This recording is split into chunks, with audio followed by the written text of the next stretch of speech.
Hey, what's going on, everybody? Thought I'd do something very different that I don't usually do on my YouTube channel that you've seen.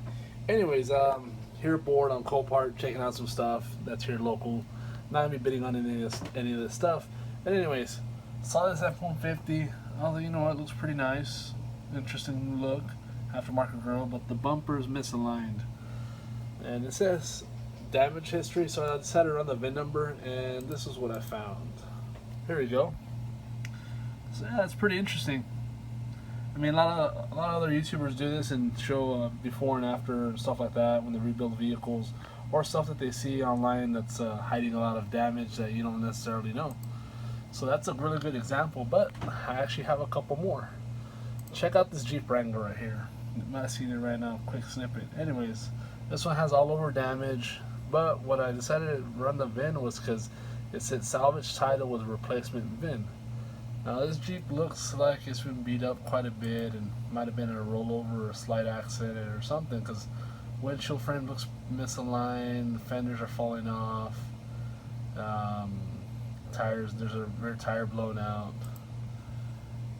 Anyways, same thing, I decided to run the VIN number on this one, and here's what came up on this one. Let's see. Check it out. Yeah, this one was in a previous wreck. Pretty bad wreck.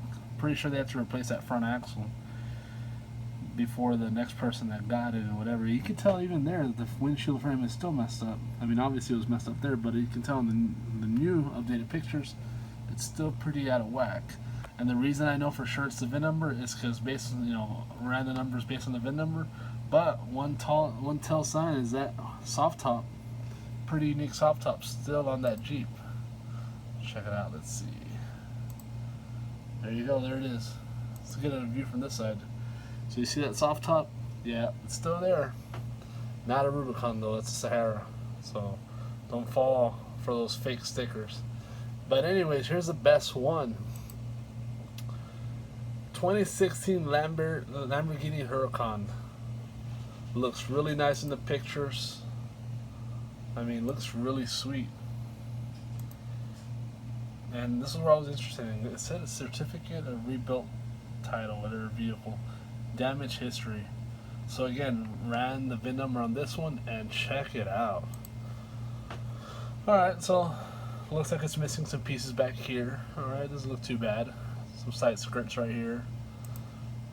Alright, headlights are missing, bumper came off, so maybe it hit something and whatever. You can see the side skirts are off right here. But there you get a better idea. I don't know, it might have hit a curb or something or whatever, but whatever it hit, there's all the parts that came off of it. All the leftover parts. But anyways, check out the interior. Yeah, they hit something pretty hard for it to set off the knee bag and the airbag for the driver. But it's been rebuilt and it is up for sale. Looks real nice. I think they changed the wheels or they painted them. But looks pretty nice. But just gives you an idea to keep an eye out when you're bidding on these cars online, on Copart especially when they say damage history and certificate of rebuild title. When there's a really nice car or something that looks really nice on Copart among the rest of the wrecked vehicles, it's a good idea to run the VIN number on Google and see what you get, because yeah, you might end up getting something like this. So that's how it was before, and this was I don't know how far back. This was back in November when it sold out of Houston. So now it's for sale down here in my area. Mileage on it is 4,200 back then. Now on it, let's see, what's the mileage on it now? They've only put 200 miles since they fixed it up. But yeah, just thought I'd do a quick video on some of the things I saw right now and thought it was pretty interesting. Thought I'd share with you guys. It's 4th of July. Have a happy 4th of July with your family. Stay safe, and yeah, thanks for watching.